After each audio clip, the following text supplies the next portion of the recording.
말씀이 여러분 안녕하세요. 하루 5분 하나님의 말씀에 심기는 매일 성경 묵상의 시간입니다. 오늘 우리가 함께 묵상할 본문은 에스라 9장 1절부터 8절까지입니다.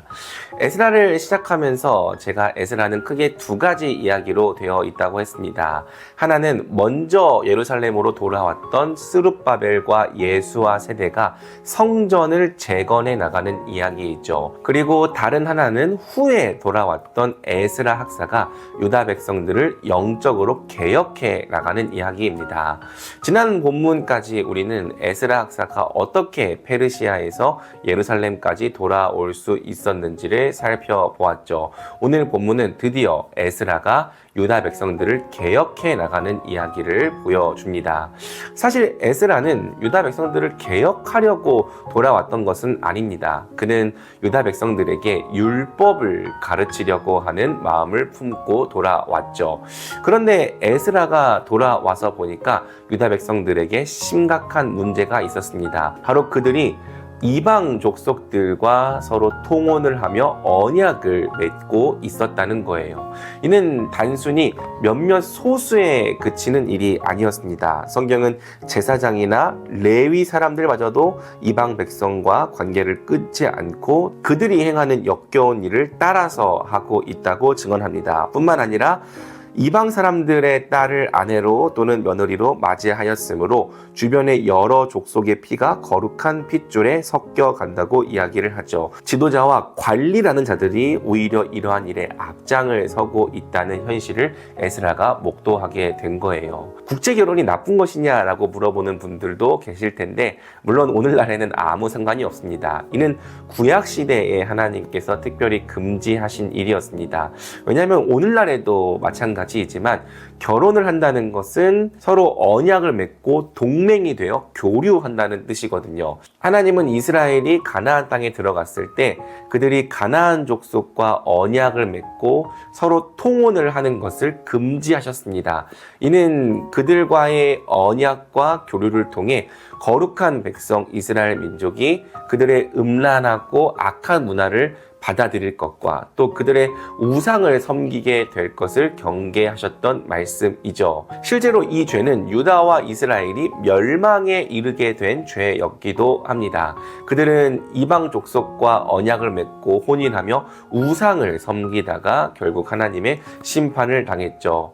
그 심판 때문에 70년간 바벨론에서 포로로 살았던 것인데 다시 예루살렘으로 돌아왔던 백성들이 자기 조상들과 똑같은 범죄를 행하고 있는 거예요. 에스라가 바로 그 장면을 보고 기가 막혔던 것이죠. 겉옷과 속옷을 찢고 머리카락과 수염을 뜯으며 주저앉아 버린 것입니다. 한참 동안 그렇게 주저앉아 있었던 에스라는 저녁 제사 때가 되었을 때 드디어 두 팔을 하늘 위로 들고 하나님께 기도를 하기 시작합니다. 그 기도의 내용이 바로 6절부터 8절까지의 내용이고 내일 본문까지도 이어지는 것이죠. 오늘 본문을 통해 우리가 발견할 수 있는 하나님은 어떤 분이신가?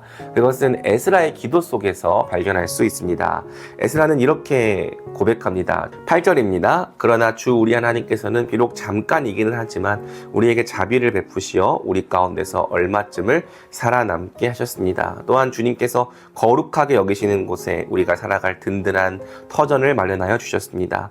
하나님께서는 우리 눈에서 생기가 돌게 하시고 잠시나마 종살이에서 벗어나게 하여 주셨습니다. 에스라가 고백하는 하나님은 비록 범죄한 백성일지라도 그들을 향해 영원히 분노하지는 않으시고 용서와 자비를 베푸시는 하나님이죠. 그들을 먼 곳 바벨론으로부터 다시 하나님께서 정하신 거룩한 땅 예루살렘으로 돌아오게 하신 은혜의 하나님입니다. 이스라엘과 유다는 하나님께 거의 대부분 신실하지 못했지만 하나님은 그때나 지금이나 여전히 자기 백성에 대하여 신실하신 분이시죠. 이것이 에스라가 고백하는 하나님의 성품이자 속성인 거예요. 그런데 그런 은혜의 하나님께 조상들이 범했던 죄를 오늘 우리 후손들이 똑같이 저지르고 있으니 에스라의 억장이 무너질 수밖에 없었던 것이죠. 그렇기 때문에 오늘 본문을 통해서 우리가 순종해야 할 명령도 두 가지로 정리할 수 있을 것 같습니다. 첫 번째로는 우리가 세상과 더불어 간음하고 또 세상을 하나님보다 더 의지하고 사랑하는 것이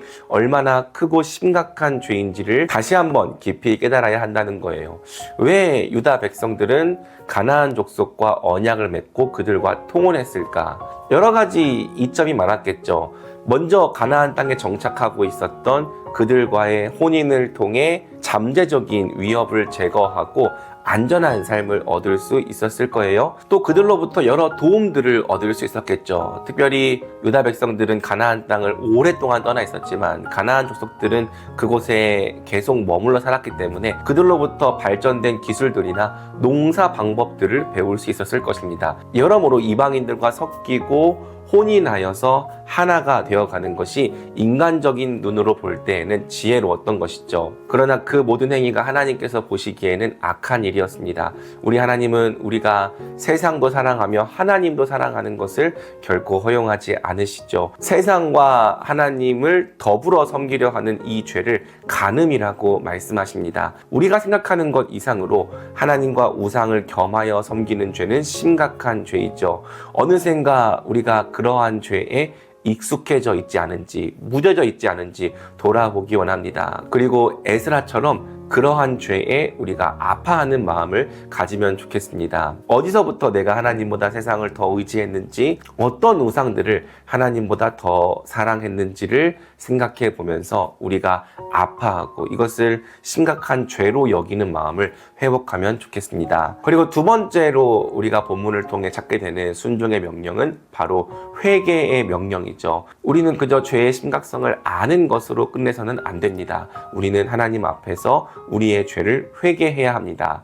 본문은 우리가 회개할 때 내 자신의 죄를 위해서도 회개할 수 있지만 우리 형제들의 죄를 위해서도 회개할 수 있다는 사실을 가르쳐 줍니다. 비록 내가 지은 죄는 아니지만 그 죄를 나의 죄로 끌어안고 기도하는 모범을 에스라가 보여주는 것이죠. 오늘날 우리는 형제들의 죄를 정죄하고 비난하기에 바쁘지 않습니까? 하지만 성경은 많은 곳에서 우리 믿음의 선배들이 형제들의 죄를 자신의 죄로 여기며 대표로 회개했다는 사실을 우리에게 보여줍니다. 그렇다면 우리도 그렇게 해야 할 줄로 믿습니다. 한국 교회와 또 다른 사람의 죄는 나와 상관없는 사람들의 죄가 아니라 바로 나의 죄요, 우리의 죄입니다. 그렇다면 우리는 우리 교회와 이 땅의 형제 자매들의 죄를 위해서도 그것이 마치 나의 죄인 것처럼 회개할 필요가 있는 것이죠. 바라기는 우리 말씀이들이 오늘 말씀을 통해서 나에게 있는 우상이 무엇인지를 정직하게 돌아보면 좋겠습니다. 그리고 그 우상이 발견된다면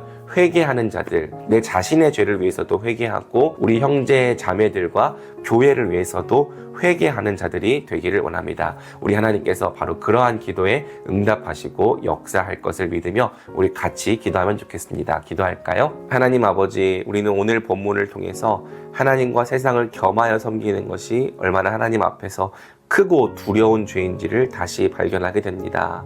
어느새 우리가 하나님보다 세상을 더 의지하고 우상들을 사랑했던 죄에 무뎌져 있지 않았는지 되돌아보게 됩니다. 주여, 우리 죄를 용서하여 주시옵소서. 이와 같은 죄를 결코 작은 것으로 여기지 않게 하여 주옵시고 반드시 돌이키고 회개해야 할 심각한 죄로, 무거운 죄로 여기게 하여 주시옵소서.